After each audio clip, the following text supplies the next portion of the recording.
Welcome to our last lunch in the library for this academic year. I'm Matthew Peckett. I'm the Director of Library here at Seward County Community College. And today's lunch in the library topic is Bronco Bustin Showmen and their spectacular Wild West shows. This program is brought to you by the Kansas Humanities Council, a nonprofit organization promoting understanding of the history and ideas that shape our lives and strengthen our sense of community. So we may all enjoy the program. Please take a moment to either turn it off or mute your cell phones. Thank you. And our speaker today is Jane Rhoads. She grew up in Wichita and is a graduate of Southwestern College and Emporia State University. Jane's love of theater and opera houses began when, as a child, she played on the stage of the Opera House built by her great-grandfather in Eldon, Iowa. She has traveled the state, locating and photographing Kansas's remaining opera houses and learning about their social and theatrical significance. Kansas opera houses, actors, and community events from 1855 to 1925, the result of her 17 years of travel and research, was selected as a 2009 notable Kansas book. She joined the Kansas Humanities Council Speakers Bureau in 2010. And today, again, Bronco Bustin Showmen and their spectacular Wild West shows. Wild West shows at the turn of the 20th century delighted audiences in the United States and abroad. A surprising number of skilled cowboys and breathtaking shows originated in the Great Plains region. This presentation highlights famous Western entertainers including Will Rogers, Pawnee Bill, Tom Mix, and Lucille Mulhall, and shows such as Pawnee Bill's historical Wild West Indian Museum and Encampment, the 101 Ranch Real Wild West, and the Mulhall Congress of Rough Riders and Ropers. A reoccurring thread throughout all these shows was Buffalo Bill Cody, the father of Western entertainment. Ladies and gentlemen, Jane Rhoads. Thank you. Well, I want to thank you for inviting me. It's a lovely campus, certainly a lovely library, and the idea that you're being fed is certainly a nice thing. So thank you for inviting me.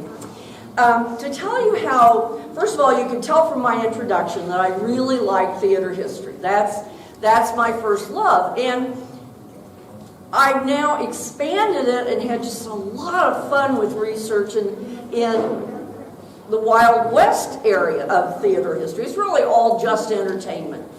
So several years ago, my husband John and I were coming home from Tulsa. I live in Wichita. And there was a detour out of Tulsa. And somehow, instead of ending up when the detour ended back on the 4-lane, we ended up on a 2-lane. And we were going the right direction, so we thought, let's just keep going. Let's not worry about it. Well, the further we drove, it got dark. It started raining. It was a terrible drive. And at some point, we passed a sign that said, "To Pawnee Bill's Museum." Well, we love museums, but not in that weather. We just drove right on. But as soon as I got home, I looked up Pawnee Bill, and that was my introduction to this whole area of spectacular Western shows, and the fact that so many really high-quality shows came from northern Oklahoma. I had no idea, so close to Kansas. So that's where the idea came from.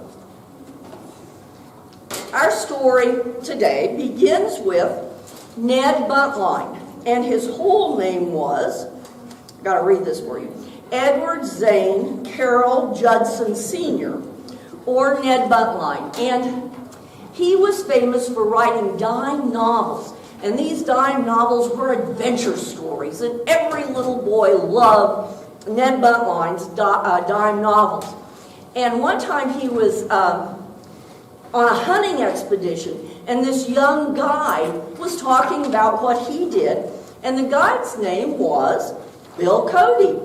And so Buntline learned about, while Cody was still a teenager, he had worked on a wagon train, ridden for the Pony Express, fought in the Civil War, and was now an Indian scout and buffalo hunter. So Ned Buntline made him the subject of his story called Buffalo Bill, the King of Bordermen. And I don't have a picture of that one, but this is his second story about Buffalo Bill. And it turned out kids just loved it. It was so popular. It was so popular, in fact, that Buntline wrote a play about Buffalo Bill called The Scouts of the Prairie. And not only was it about Buffalo Bill, it starred Buffalo Bill.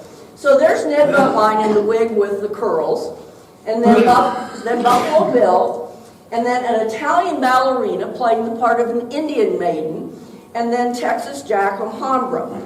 So for the next 10 years, Buffalo Bill would, during the warm weather, he'd be out being an Indian scout and buffalo hunter, and then during the winter, he would be in various Western plays. And at one point, his friend said, well, why don't you do an outdoor Western show? And that was it. That was the beginning of these spectacular Wild West shows that lasted really hugely popular for about 30 years. Now, this is from a poster of his Wild West show, but it's approximately a football-shaped field, only bigger. And then the audience sat under, on bleachers under a tent, under an awning, and then all sorts of different things went on. They had, oh my gosh. Well, here's how it starts. Buffalo Bill would ride onto the field on his white horse, followed by the entire cast and animals. It included American Indians, cowboys, riders from all over the world. And of course, people love seeing this. And this was called the Grand Entree. And then they started the show. And the show would include, oh, you can see, there was a buffalo hunt. There was a burning of a settler's cabin. There were the Indians attacking the stagecoach. And every time something awful was happening, Buffalo Bill would ride in and save the day. Because it was Buffalo Bill. Now, this was right after Custer's Last Stand. And they even reenacted it. And here you have all these dead soldiers. And Buffalo Bill rides out. And he has a sign that says, "Too late." What a ham. So, there we go. There's the stagecoach. And if you were really important, because he performed for the Queen of England and all sorts of dignitaries. So if you were really important, you got to ride in the stage during the Indian attack. Okay. The first act was always Annie Oakley. She was his most popular performer. What was so interesting about her was she was skilled in a man's activity, shooting. And so she would come out on the field blowing kisses, and she was just a tiny person, made her own clothes. She looked like a little girl. And then she would start her show. And the women will find this interesting. The first thing she did in her show was shoot glass balls filled with colored feathers so that the feathers would flow down. And this was to get women accustomed to gunfire. They'd never heard it before. But then, once the women were accustomed to the gunfire, she got into her serious act. She could shoot the number off a playing card. She could shoot a cigarette out of her husband's mouth, an apple out of her dog's mouth. Here she is doing some trick shooting. So this gives you just an overview of what a Wild West show was. Okay, now, to bring it closer to us, closer to home, here are the Wild West shows from northern Oklahoma. Will Rogers, and for those of you who aren't familiar with him, Will Rogers was a very, very popular humorist. He wrote newspaper columns. He made fun of, in a gentle way, the politics of the day, and he was very, very beloved by the whole country. And he's from Claremore, Oklahoma. Has anyone been to his museum? All right, look at that. Yes, that's wonderful. Okay, then way up there at the top, Tom Mix was a silent movie cowboy from Dewey, Oklahoma. Anybody been to his museum? All right. And while it's not huge and elaborate like Will Rogers, it's very well done. I thoroughly enjoyed it. The 101 Ranch is close to Ponca City. Pawnee Bill, who my introduction to these shows is from right up there. And Lucille Mulhall, her father's ranch was close to Guthrie. So really, in that one area of Oklahoma, you had a real concentration of very successful Western shows. So, let's begin with Pawnee Bill. His name was William Gordon Lilly, born in Illinois, and as a boy he fell in love with the West by reading Ned Buntline's stories about Buffalo Bill. So he encountered the real Buffalo Bill. One day after school, I went on an errand in downtown Bloomington. I saw a large crowd. Thinking it was a fight, I hurried to the spot. But the thrill I got was the greatest I had ever had in my life. For there, in the center of this immense crowd, sat 3 frontiersmen, clad in big sombreros with long hair falling to their shoulders and wearing buffalo robe coats. They were relating their experiences on the frontier. They were Buffalo Bill, Wild Bill, and Texas Jack Alhambra. And they were appearing that night in Schroeder's Opera House in a play called The Scouts of the Plains. When Gordon Lilly was 13, his family moved to Wellington. And so, if you don't know, Wellington is very close to the border of Oklahoma, okay, Wellington, Kansas. So while he was still a teenager, he moved down to the Pawnee Indian Reservation.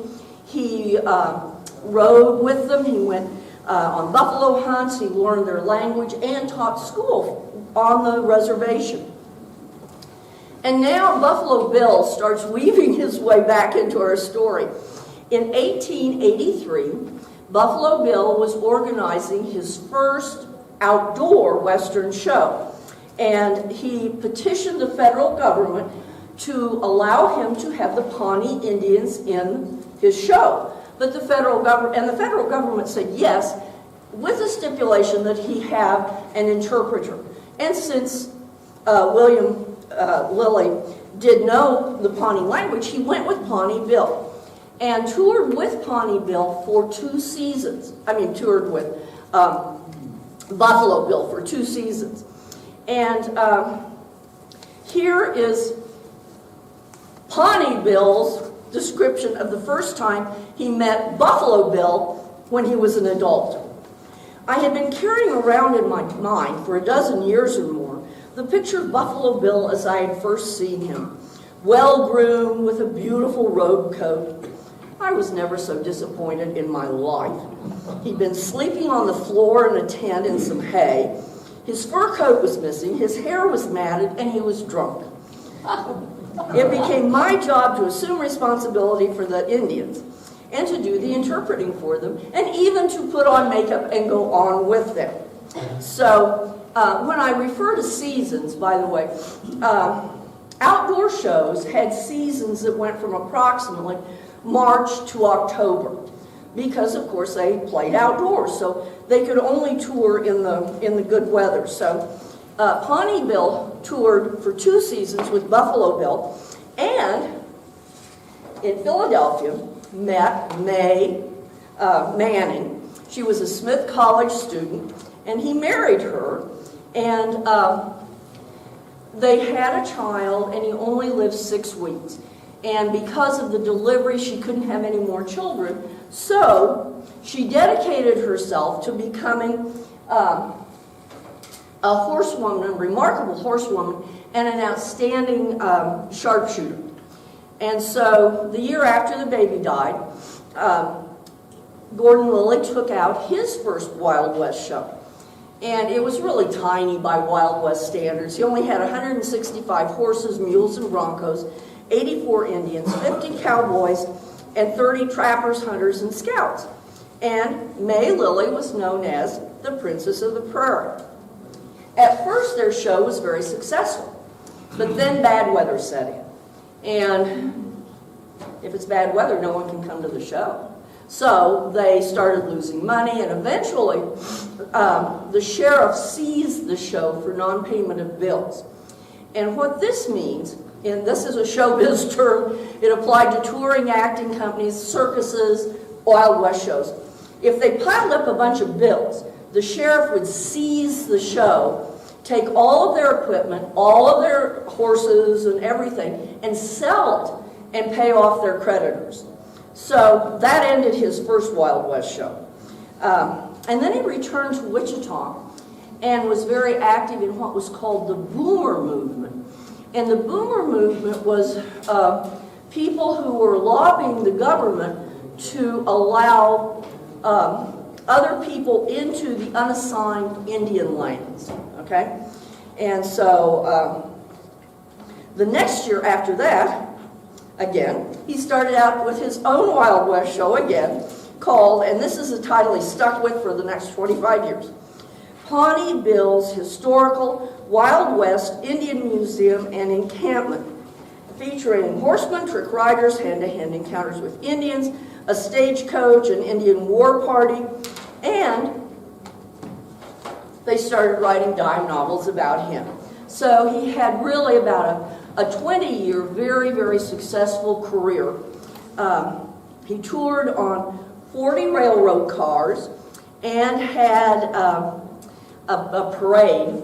When they entered the town, they'd come in a parade. He had a parade a mile long. And that was how, in those days, you gauged how popular a performer was. How many cars they had to move them, and then how long their parade was. So he had a very successful career. Then, here comes Buffalo Bill back. Buffalo Bill was a wonderful showman, just the best there ever was. But he drank heavily, spent lavishly, and borrowed heavily. So in 1908, Pawnee Bill, to help Buffalo Bill, bought his show, or bought part of his show, and part of his debt to help him, and combined them and called it the Two Bills. And this show was very popular, very successful for 5 years. And then, without Pawnee Bill knowing about it, Buffalo Bill borrowed not only on his share of the show, but on Pawnee Bill's share of the show. So, here we go again. In 1913, all of their property was seized by a sheriff, and after all these years of being a successful showman, Pawnee Bill went home with nothing but his trunk and his saddle. That was it, to show for 25 years. Now, it doesn't have a sad ending because he was a very good businessman, and he could have taken out a show the next year. He had the money. But he knew that movies were coming, silent movies were coming, and movie cowboys were becoming popular, so he just didn't bring out another show. He lived the rest of his life outside of Pawnee, Oklahoma. And if you've not been there, it's a nice museum, and was a successful Pawnee businessman. Now, during the same period we're talking about with Buffalo Bill and Pawnee Bill, there were two other Wild West shows. Zach Mulhall's Congress of Rough Riders and Ropers, toured from 1900 to 1915, and the Miller Brothers 101 Ranch Real Wild West Show that toured from 1906 to 1917 and 1925 to 1931. And among others, these two shows employed 3 young performers, Will Rogers, Tom Mix, and Lucille Mulhall, who went on to rodeo and entertainment fame. So, first of all, Zach Mulhall was the owner of an 80,000-acre ranch in Indian Territory, and he was close to Guthrie, Oklahoma. And one time, the mayor of Guthrie asked if Mulhall would let his two daughters, Lucille and Bossy, do entertainment for the city and, doing their Western skills. And people loved it. And he thought, well, why don't I do my own Western show? So he did, and it starred his 13-year-old, when he began, his 13-year-old daughter, Lucy. And here she is. She was very skilled. She was known as the champion lady steer roper of the world. When she was still a teenager, she won $1,000 by roping and tying 3 different steers in 35 to 45-second time frames. And apparently this was really remarkable. She was also, here's a piece of trivia for you. You're going to be the only people in Liberal to know this. She was the first woman to be called a cowgirl. And her name was given to her by either, depending on which book you're reading, by either Theodore Roosevelt or Will Rogers, one or the other. So, Mulhall's Congress of Rough Riders and Ropers gained national attention when they appeared at the 1904 St. Louis World's Fair. And to get ready for the fair, get his show together, he hired a young trick roper named the Cherokee Kid, or Will Rogers. A lot of people know about Will Rogers as an adult. I told you a bit about him. He was just terribly famous and this wonderful man. But not many people know about his younger years, which were just as exciting. His father was part Cherokee. They lived near Claremore, Oklahoma, and here's the family house. And his father was a successful rancher. And I threw this picture in just because it amused me. Here he is. They sent him off to boarding school, to a military school for high school. But he didn't care for sitting still, so he never finished high school. He came home, and for the next 2 years, he ran his father's ranch, because his father had moved to town by then. Well, the only thing to do on a ranch in those days was to rope and ride wild horses, and those were his 2 hobbies. And he entered every roping contest for miles around, spent lots of money on horses, and here's what his dad said about him. Willie ain't never going to amount to nothing. All he's good for is to buy up these expensive horses and fool around roping contests. He's fixing to ruin us. You know that? I love that. Okay, there he is as a Cherokee Kid. Now, when Will Rogers was growing up, Oklahoma was wide open, and so different ranchers would have herds, but they weren't fenced. But as they became more civilized, there were fences, and the days of the wide open range were just gone. And this made Will Rogers very sad because he really liked the space. So he heard that Argentina had ranches just like he was used to. So off he went to Argentina. But what he found when he got down there was they had fences too. So he didn't like that. So off he went to, and remember, we're talking about 1904. He went to Australia, and he went to South Africa first, and then toured Australia and New Zealand. And first he was with Texas Jack's Wild West Show, and then with the Worth Brothers Circus. And this was really important in his development because it was from Texas Jack Alhambra that Will acquired the name the Cherokee Kid and learned that show business could be a vocation. He wrote home, "I'm going to learn things while with him that will enable me to make my living in the world without making it by day labor." Like that. Here's a picture. This is a publicity shot of Lucille Mulhall and Will Rogers. And in 1904, then he was after the St. Louis World's Fair. He decided to try his hand at vaudeville. And he wore a satin shirt and leather pants, to make himself look really Western. And he was what was called a dumb act. And what a dumb act means is that you could hold the audience's attention for up to 12 minutes and say nothing. Well, of course, his dumb act was roping. And then, I love this picture, he added to it by adding a horse to his dumb act. And in this, and this is amazing, his helper would ride on with the horse, and Will, with a lasso in either hand, would rope both the horse and the rider simultaneously. Now, this was a trick he had developed when he was with the Worth brothers and with Texas Jack, but moving it onto a stage made it much more difficult. Another Oklahoma rancher that produced a very successful show was Miller and his 101 Ranch Show. They said that, and the idea of these huge ranches, his ranch got its name, the 101, because it was 101,000 acres. And before, when it finally was finished, it was 110,000 acres. It encompassed 4 communities and parts of 3 counties.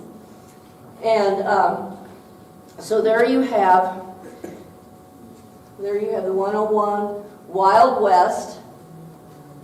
And I love this picture because it's in the days before LED panels announced everything, they would paper entire barns with great big signs. So there it says the 101 Ranch Wild West, and then you have 3 boys reading newspapers that say 101 Ranch. I like that. Once again, Buffalo Bill enters the picture. Now, he's already left Pawneeville. Then he spent a year with a circus.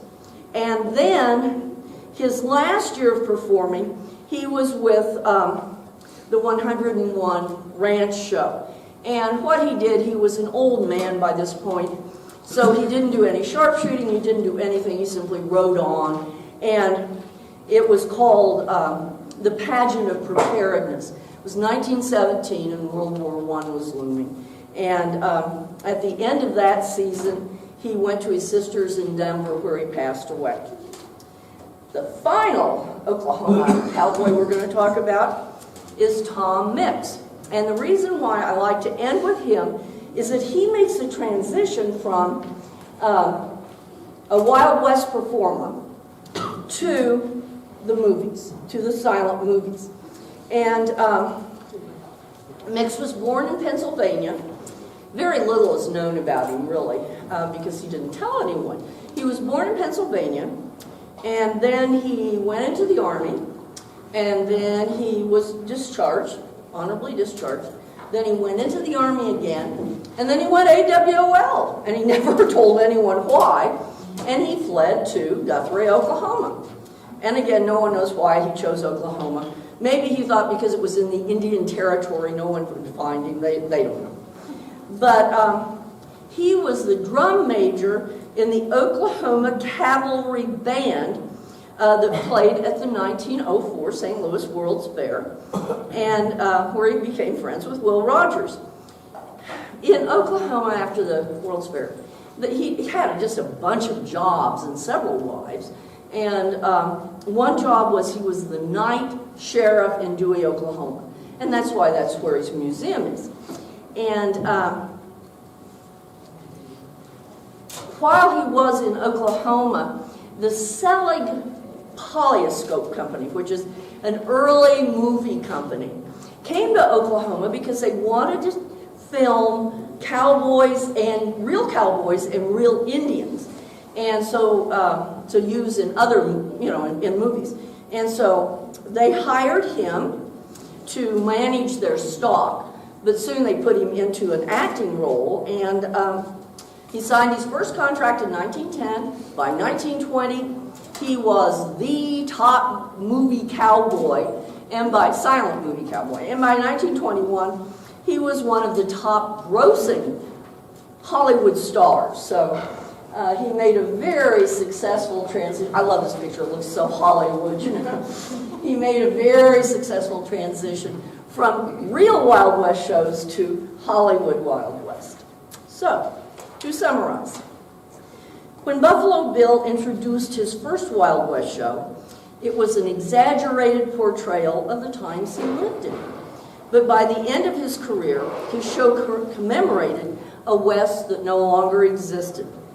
From the early days of Wild West shows through this transition to silent movies, Buffalo Bill and the Oklahoma Cowboys made an exciting and significant contribution to that wonderful era of spectacular Wild West shows. Thank you.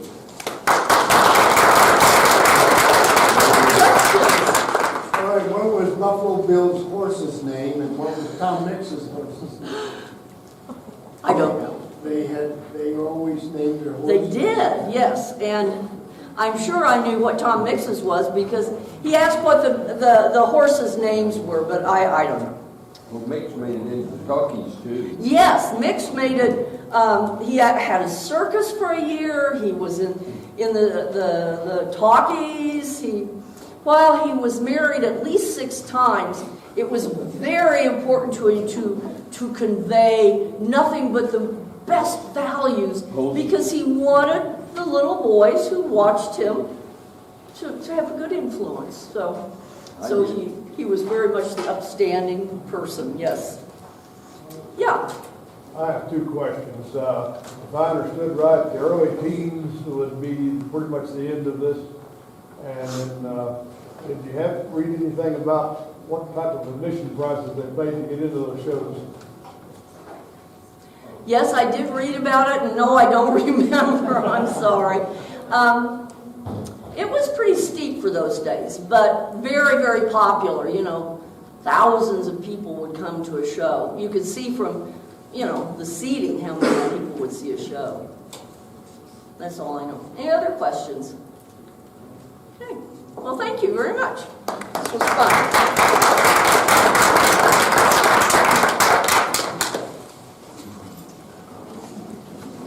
Thank you, everybody, for coming, and hopefully we'll see you again this fall.